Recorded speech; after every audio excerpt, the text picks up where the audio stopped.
오늘의 말씀은 하나님이 쓰시는 사람이라는 제목을 가지고 여러분들과 함께 말씀을 나누고자 합니다. 순종하는 자의 형통을 누립시다. 사무엘 강의 5번째 시간입니다. 성경에서 옷과 도구는 사람의 신분과 직업, 더 나아가서 그 사람의 행실을 나타내 줍니다. 오늘 본문에서는 사무엘의 삶을 나타내는 세마포 에봇이고 엘리의 아들들의 삶을 나타내는 3살 갈고리입니다. 이것만으로도 그들이 하나님 앞에서 어떻게 쓰임받을지에 대해서 충분히 예측을 할 수가 있습니다. 또한 엘리의 2 아들들과 사무엘의 모습이 묘사가 되어 있는데 2 사람의 모습은 완전히 정반대의 모습으로 대조를 이루고 있습니다. 엘리의 2 아들들은 제사장이었지만 결국에는 하나님께 버림받고 심판을 당합니다. 그러나 사무엘은 이스라엘의 역사 가운데 위대한 지도자로 하나님 앞에 쓰임을 받습니다. 이렇게 하나님 앞에 쓰임받는 사람은 어떤 사람일까요? 바로 하나님께 쓰임받는 사람은 하나님을 경외하는 사람입니다. 제사장은 이스라엘이 거룩함을 유지하면서 하나님을 섬기는데 가장 중요한 존재였습니다. 하나님께 제사를 드리고 절기를 지키는 등의 종교적인 임무와 백성이 하나님의 율법을 잘 지킬 수 있도록 교육하고 지도하고 인도하고 훈계하는 역할을 담당했기 때문이었습니다. 그러나 엘리의 2 아들들은 제사장인데도 불구하고 그들의 행실이 나빴고 하나님께 드리는 제사를 멸시했습니다. 그 이유는 하나님을 알지 못했기 때문입니다.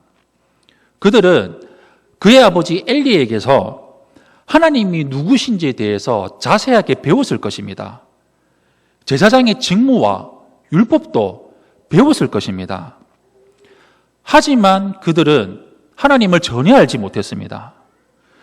여기서 하나님을 안다라는 것은 하나님과의 인격적인 관계를 맺는다는 것을 의미합니다. 그들은 하나님을 지식으로만 알았을 뿐이지 하나님과 인격적인 관계를 맺으며 살지는 않았습니다. 우리는 하나님을 지식으로는 알 수는 있습니다. 아, 하나님이 이런 분이시구나. 아, 하나님은 이럴 거야. 라는 표면적인 부분, 겉부분만 우리는 알 수 있을 것입니다. 그러나 인간적인 관계를 통해, 인격적인 관계를 통해서 하나님의 뜻을 알고 하나님과의 바른 관계를 맺으며 살아야 하나님의 말씀에 따라서 하나님이 누구이신지, 하나님이 무엇을 원하시는지, 하나님의 마음이 무엇인지를 알고 그에 따라서 살아갈 수가 있다는 것입니다. 엘리의 아들들은 3살 갈고리로 제물을 마음대로 갈취하면서 하나님께 드리는 제사를 멸시했습니다. 한마디로 지 마음대로 살았다는 것입니다.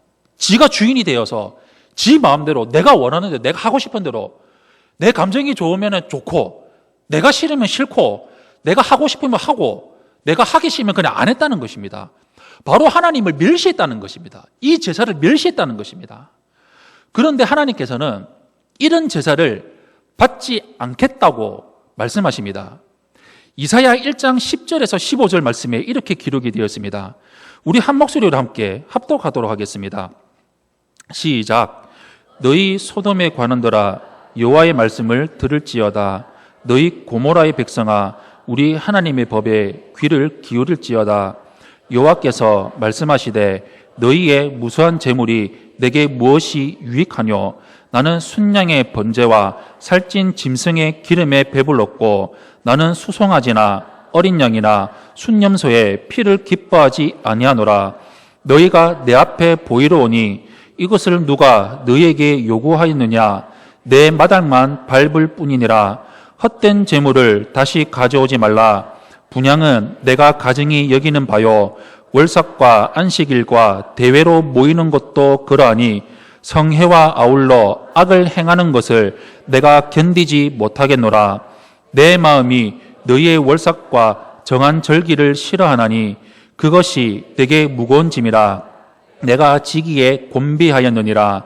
너희가 손을 펼 때에 내가 내 눈을 너희에게서 가리고 너희가 많이 기도할지라도 내가 듣지 아니하리니 이는 너희의 손에 피가 가득함이라. 아멘. 이 말씀을 통해서 엘리의 아들들의 모습을 볼 수가 있습니다. 이스라엘 백성들이 하나님을 믿고 섬겼지만 하나님을 거역했습니다. 자기 마음대로 살았습니다. 내 기준으로, 내 판단으로, 내 마음대로 하고 싶은 대로 살았다는 것입니다. 소는 주인은 알고 나귀는 구유의 주인을 알지만 이스라엘은 알지 못하고 깨닫지도 못하고 하나님의 말씀을 듣지도 않았습니다. 하나님을 알긴 알았습니다. 그런데 지식으로만 알고 머리로만 알고 정작 믿음으로 알고 하나님의 뜻대로 살지 않았다는 것입니다. 엘리의 아들들이 이런 이스라엘 백성들과 똑같은 삶을 행하면서 살았다는 것입니다. 이스라엘 백성과 같은 모습처럼 이 홈리와 비느하스가 관습처럼 행동하면서 살았다고 말을 하고 있는데 이것은 단기간으로 단발로 끝나는 것이 아니라 계속 이어진 지속적이고 반복적인 행동을 의미합니다. 백성이 제사를 드리기도 전에 고기를 내놔라고 협박하면서 3살 갈고리를 가지고 와서 걸어서 나오는 고기는 무조건 제사장의 것으로 삼았습니다. 레위기 7장 31절에서 34절에 이렇게 기록이 되어 있습니다. 그 기름은 제단 위에서 불사를 것이며 가슴은 아론과 그의 자손에게 돌릴 것이며 또 너희는 그의 화목제물의 오른쪽 뒷다리를 제사장에게 주어 거제를 삼을지니 아론의 자손 중에서 화목제물의 피와 기름을 드리는 자는 그 오른쪽 뒷다리를 자기의 소득으로 삼을 것이니라. 내가 이스라엘의 자손의 화목제물 중에서 그 흔든 가슴과 든 뒷다리를 가져다가 제사장 아론과 그의 자손에게 주었나니 이는 이스라엘 자손에게서 받을 영원한 소득이니라 라고 기록이 되어져 있습니다. 바로 제사장의 목이 따로 있었다는 것입니다. 그런데 홈리와 비느하스는 그 사환을 시켜서 무조건 갈고리로 찍어서 걸려서 나오면 이거 내 거, 너희 건 아니야 라고 자기들 마음대로 먹어버린 것입니다. 그뿐만이 아니라 기름을 태우기도 전에 고기를 내놔라고 하면서 하나님이 내게 삶은 고기를 원하지 않는다고 하나님을 기만했습니다. 레위기 7장 22절에서 25절 말씀에 기름을 태우는 일이 중요하다는 것을 말씀을 하고 있습니다. 레위기 7장 22절에서 25절 말씀에 이렇게 기록이 되어 있습니다. 여호와께서 모세에게 말씀하여 이르시되 이스라엘 자손에게 말하여 이르라. 너희는 소나 양이나 염소의 기름을 먹지 말 것이요 스스로 죽은 것의 기름이나 짐승에게 찢긴 것의 기름은 다른 데는 쓰려니와 결단코 먹지는 말지니라. 사람이 여호와께 화제로 드리는 제물의 기름을 먹으면 그 먹는 자는 자기 백성 중에서 끊어지리라 라고 기록이 되어져 있습니다. 기름을 태우기도 전에 생고기를 좋아한다고 하면서 고기를 가져다가 자기 마음대로 먹었습니다. 그런데 이런 아들들의 모든 배후에 여호와를 알지 못했다라는 말씀이 배경을 이루고 있습니다. 엘리의 가문은 아론의 4대 손입니다. 그 가문에 여호와를 알지 못했다는 아들들이 나왔고 그들이 여호와를 알지 못한 채 제사장의 직무를 행하고 있었다는 것입니다. 정말로 침통하고 비통하고 너무나도 가슴이 먹먹한 일입니다. 이들의 죄는 백성들도 다 알고 있었을 것입니다. 어릴 때부터 믿음으로 자란 것이 아니라 자기의 소견에 옳은 대로 행하며 살았던 사사시대의 그 시대의 배경과 문화와 그 정신과 그 시대상에 길들여져 물들어져 살고 있었다는 것이었습니다. 그래서 17절의 말씀에 그들의 죄가 심히 크다라고 말씀을 하고 있습니다. 그들의 관심은 제사보다 제물이었고 하나님보다 자기 자신이었습니다. 제사장들이 하나님의 제사를 멸시하는 교만한 대적이 되어버린 것입니다. 어떤 이유라도 하나님을 향한 예배의 가치를 절대로 훼손해서는 안 됩니다. 교회 안에서 나에게 허락된 삶과 직분이 있다면 그것을 소중히 여기며 하나님께 드리는 예배를 가장 귀하고 소중하게 여기면서 살아야 됩니다. 또한 엘리의 두 아들들은 하나님을 멸시하는 것으로만 끝나는 것이 아니라 사람도 멸시했습니다. 제사장은 백성이 제물을 가져와서 하나님께 제사를 드리겠다고 하면 하나님께 온전한 제사를 드릴 수 있도록 도와줘야 됩니다. 하나님과 백성 사이의 중재자로서 그 사람이 죄 씻음을 받고 정결한 백성으로 살아갈 수 있도록 회복이 되어질 수 있도록 도와주어야 됩니다. 그래서 제사장에게는 사람을 긍휼히 여기고 사랑하는 마음이 있어야 됩니다. 그러나 엘리의 두 아들들은 오로지 자신의 이익에만 혈안이 되어 있었고 사람들에게는 전혀 관심이 없었습니다. 사람들이 죄 씻음을 받든 말든 하나님의 관계가 회복이 되든 말든 전혀 신경을 쓰지 않았습니다. 오히려 하나님을 예배 제사하러 온 그 사람들의 앞길을 막아버리고 가로막고 그들을 넘어뜨려버리는 너무나도 악한 사람들이었습니다. 하나님은 무한정으로 그냥 하나님은 사랑이시라고 말해서는 안 됩니다. 하나님은 우리가 하나님과의 약속 안에서 순종하며 살아가기를 원하십니다. 그리고 그런 하나님 앞에 순종하는 삶을 통해서 우리에게 복을 허락하여 주십니다. 엘리 가문의 수치스러운 모습은 그들이 스스로 선택했던 삶이었고 불신앙이고 불순종이었던 것이었습니다. 반면에 사무엘은 어떤 모습이었습니까?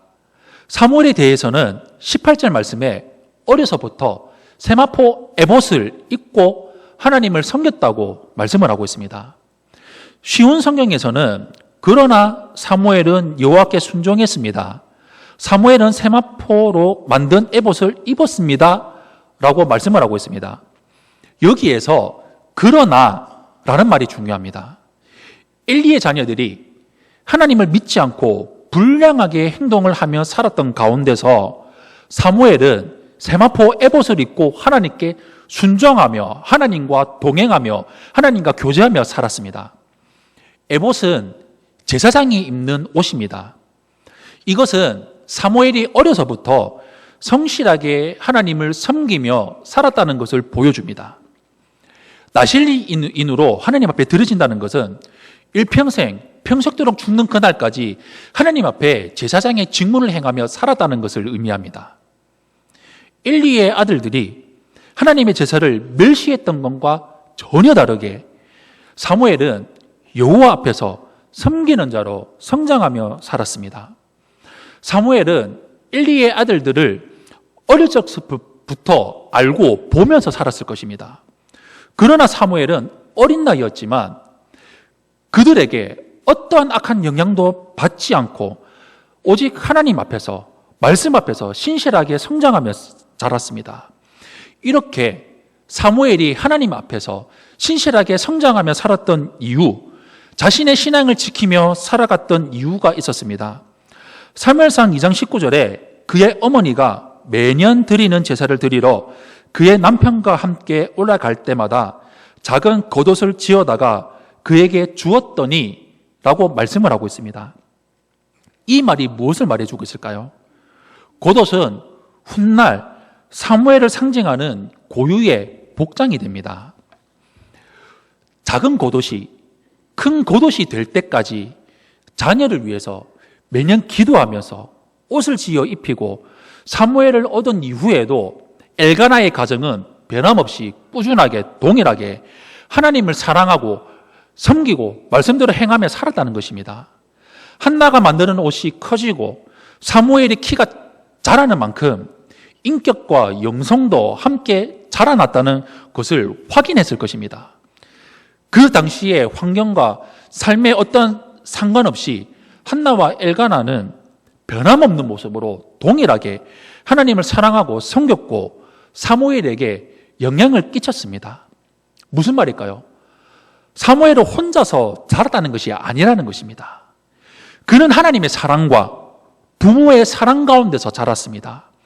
그런 가운데 엘리의 자녀들을 본받지 않고 그의 부모님을 본받아서 하나님께 순종하는 아들로 순종한 사람으로 자랐다는 것입니다. 그런데 오늘 본문은 놀라운 사실을 말씀해 주고 있습니다. 첫째는 엘리 제사장이 비록 볼품이 없었던 제사장이었지만 한나와 엘가나는 엘리 제사장을 멸시하거나 무시하지 않았습니다. 홈니와 비느하스 같은 못된 자녀들을 가진 제사장이었습니다. 그런데도 한나와 엘가나는 그런 제사장의 축복을 믿음으로 받았습니다. 20절 말씀에 엘리가 엘가나와 한나를 축복하여 이르되 여호와께서 이 여인으로 말미암아 내게 다른 후사를 주사 이가 여호와께 간구하여 얻어 바친 아들을 대신에게 하시기를 원하노라 라고 말씀을 했습니다. 이런 엘리의 축복을 받아서 교만한 사람이었다면 콧방귀 끼면서 지나 잘하지, 지 자식이나 잘 교육시키지 라고 무시했을 수도 있었을 것입니다. 그러나 한나와 엘가나는 그런 엘리를 존중하고 그의 축복을 믿음으로 받아들였습니다. 두 번째는 그들이 믿음으로 순종했을 때 엘리 제사장의 기도가 현실이 되어서 세 아들과 두 딸을 갖는 하나님의 복을 받아 누리게 되었다는 것입니다. 하나님은 믿음으로 순종하고 헌신하는 사람들을 외면하지 않으십니다. 더 나아가서 엘리 제사장처럼 볼품없어 보이는 제사장의 축복의 기도가 한나의 가정에 이루어지는 놀라운 응답을 허락하여 주십니다. 하나님은 그런 제사장의 기도까지도 응답하셔서 한나의 가정을 위로하고 돌보아 주십니다. 21절 말씀에 여호와께서 한나를 돌보사라고 말씀을 하고 있습니다. 엘리의 체면을 받던 것이 아닙니다. 한나를 기억하셨습니다. 이 복을 받는 것은 받는 사람의 믿음으로 이루어지는 것입니다. 하나님은 엘리 같은 제사장도 그 시대에 필요한 인물로 세우시고 하나님께서 그를 통하여 사용하시고 일을 하셨다는 것입니다. 사무엘은 하나님 앞에서 굳건하게 성실하게 자랐습니다. 홈니와 비느하스가 어떻게 살든지 그것과 상관없이 사무엘은 오로지 하나님 말씀 앞에서 하나님 앞에서 성장하며 살았습니다. 하나님의 사랑을 받았습니다. 하나님의 양육을 받으며 살았습니다. 하나님 앞에서 철저하게 순종하며 신실한 삶으로 살았습니다. 그렇다면 사무엘은 누가 키웠던 것일까요? 하나님의 사람으로 여러 가지 일들을 통해서 키우고 살게 하셨다는 것입니다. 이 암울했던 사사시대에 이 시대를 종지부를 찍을 사람으로 세우시기 위해서 모세를 훈련시키셨듯이 하나님께서 택하고 세우신 것입니다. 처음부터 하나님께서 한나에게 의도를 가지고 임신하지 못하게 하셨고 그런 상황을 어떻게 믿음으로 극복하며 살아가는지를 하나님께서 보셨다는 것입니다. 그의 부모가 아이를 믿음으로 하나님께 드렸습니다. 아이들의 인생까지 부모가 살라고 하지 말고 믿음을 가지고 하나님께 드리는 삶을 살아가기를 바랍니다. 우리 하나님께서 책임져 주시고 키워주십니다. 그러나 부모가 믿음으로 살지 않으면서 맡긴다는 것은 맡긴 것이 아니라 버려두는 것입니다. 아이들의 인생은 아이들의 것입니다. 그들을 믿음으로 하나님께 드리고 부모가 할 수 있는 믿음의 유산을 물려주고 하나님이 키우시도록 믿음을 가지며 양육하며 살아야 됩니다. 어려운 일일 수도 있습니다. 그러나 사무엘이 자라가는 모습을 보면서 용기를 가지면서 살아가기를 바랍니다. 바른 신앙과 믿음이 들어간 아이들은 홈니와 비느하스처럼 따라가지 않습니다. 이렇게 믿음으로 살았던 사무엘은 어릴 때부터 죽을 때까지 한평생 이스라엘을 위해서 하나님을 위해서 살았습니다. 이스라엘 백성이 하나님의 왕되심을 거부해버리고 인간의 왕을 달라고 요구한 이후에도 사무엘은 그들을 위해서 기도하기를 쉬는 죄를 결코 범하지 않고 선하고 의로운 일을 가르치겠다고 약속할 정도로 백성을 향한 긍휼과 사랑을 끝까지 거두지 않고 오로지 하나님만 바라보며 살았습니다. 때로는 엄하게 꾸짖기도 했지만 아비의 심정으로 그들을 위해서 그렇게 한 것입니다. 또한 사울이 버림을 받은 이후에도 사무엘은 하나님이 멈추라고 하시기 전까지 그를 위해 슬퍼했습니다. 그는 하나님을 경외하고 하나님을 사랑한 만큼 자신이 섬기는 백성을 끝까지 돌보고 책임지고 사랑했습니다. 이와 같이 우리도 한평생토록 하나님을 위해 살아가는 삶, 하나님을 경외하며 하나님과 순종하며 동행하는 삶을 살아가는 우리 성도님들이 되시기를 축원합니다. 사랑하는 성도 여러분, 사무엘은 한평생 하나님을 바라보고 하나님을 경외하고 백성을 사랑하며 순종하며 살았습니다. 그렇게 살아갈 수 있었던 것은 오직 하나님의 말씀에 순종하며 살았기 때문입니다. 하나님을 경외하며 살았기 때문입니다. 하나님 앞에서 우리의 중심이 중요합니다. 어떤 상황이든지 하나님 앞에서 신실하게 한결같이 행하면서 하나님이 기뻐하시고 하나님 앞에 쓰임받는 삶, 하나님을 경외하며 살아가는 우리 세종안교회 성도님들이 되시기를 예수님 이름으로 축원합니다. 아멘.